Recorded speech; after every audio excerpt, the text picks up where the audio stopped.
36 des 38 skippers sont dans le Grand Sud et ont déjà dû affronter une grosse dépression, ce qui a causé de nombreux problèmes cette semaine. Salut tout le monde et bienvenue pour une nouvelle vidéo sur Gothic Sailing. Aujourd'hui, comme chaque lundi, on se retrouve pour votre feuilleton, le VG Recap, qui aujourd'hui va être bien rempli, entre avaries et problèmes techniques, avancées rapides de la course et classement qui se stabilise de jour en jour. Si vous aimez mon contenu, n'hésitez pas à vous abonner, à liker, à partager et à venir me suivre sur mes réseaux, Facebook, Instagram et TikTok. Tous les liens sont comme d'habitude en description. Et sur ce, on y va pour la vidéo. Si les 2 dernières semaines avaient été calmes et plutôt tranquilles pour les skippers, on ne peut pas en dire autant de celle qui vient de s'écouler. En effet, la semaine passée a vu se succéder une importante succession d'avaries à toutes les échelles de la course. Et ça a fait du dégât dans la flotte. Effectivement, si jusque-là le Vendée Globe n'avait perdu qu'un seul de ses 40 concurrents au départ avec l'abandon de Maxime Sorel à Madère, le Mayennais né depuis jeudi 5 décembre plus tout seul à avoir gagné la terre prématurément. En effet, décidément pas verni et subissant une seconde avarie majeure en un mois de course, c'est le skipper malouin de Bureau-Vallée Louis Burton qui a constaté une grave avarie mécanique sur le mât, ne lui permettant plus de manœuvrer son bateau correctement. S'il était parvenu à réparer la première avarie qu'il a subie il y a 2 semaines, le malouin a cette fois dû se résoudre à communiquer son abandon, privilégiant la sécurité et la raison plutôt que le risque inconsidéré de s'engager dans le Grand Sud avec un mât fortement endommagé et une intégrité structurelle pas optimale. Finisher des 2 dernières éditions de l'Everest des mers, Louis Burton doit cette fois à contre-cœur se retirer de la course au Tour du Monde, alors qu'il pouvait lui aussi clairement jouer la gagne sur le papier. Outre ce coup fatal pour Louis Burton, d'autres avaries ont également touché les autres concurrents à tous les étages, que ce soit à l'avant ou à l'arrière de la flotte.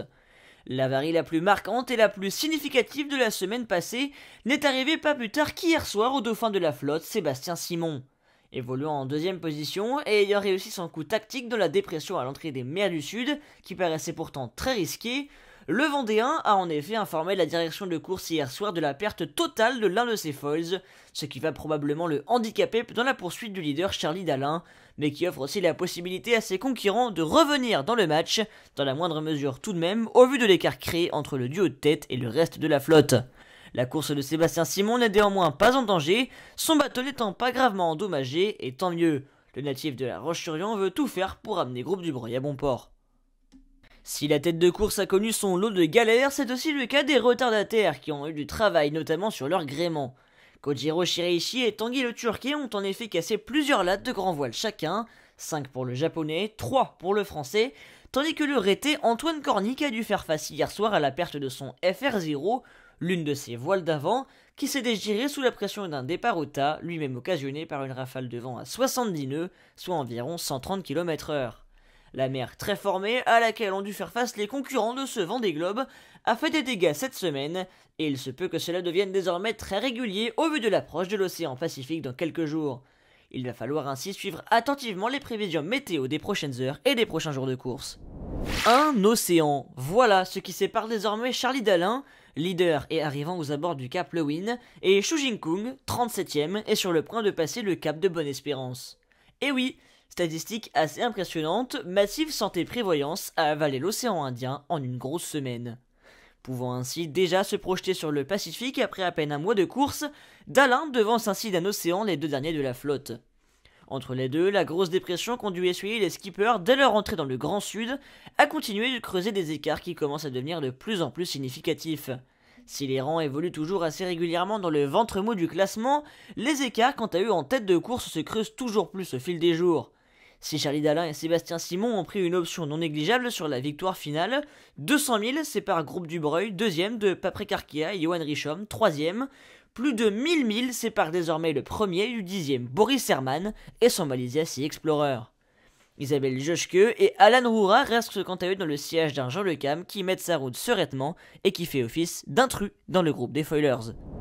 Et pour finir ce VG Recap, comme d'habitude le point classement, et au pointage de 7h du matin ce lundi, c'est bien entendu toujours Charlie Dalin qui mène la danse, devant Sébastien Simon et Johan Richomme, avec des écarts de respectivement 177 et 378 000.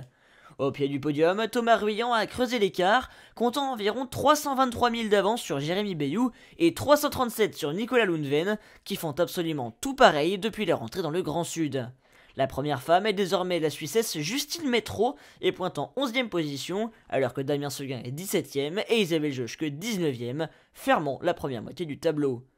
La seconde moitié est quant à elle ouverte par Alan Roura, qui a creusé l'écart à 180 000 sur ses premiers poursuivants, alors que Violette d'Orange est 26e, Eric Bellion 30e et Denis Van Weinberg 34e. Enfin, pas de changement sur les deux derniers, toujours dans l'Atlantique, Xavi Verwech est toujours lanterne rouge avec 1600 000 de retard environ sur le 37e Xu Jingkung, qui est en train de revenir sur Fabrice Amédéo et convoite la 36e position. Voilà, cette vidéo est déjà terminée, j'espère qu'elle vous a plu, en tout cas moi ça m'a énormément plu d'être avec vous. Si vous aimez mon contenu, n'hésitez pas à vous abonner, à liker, à partager et à venir me suivre sur mes réseaux. Et sur ce, moi je vous dis à lundi prochain pour un nouveau numéro de votre VG Recap. C'était Gothic, ciao ciao, bye. There goes a sight from my soul.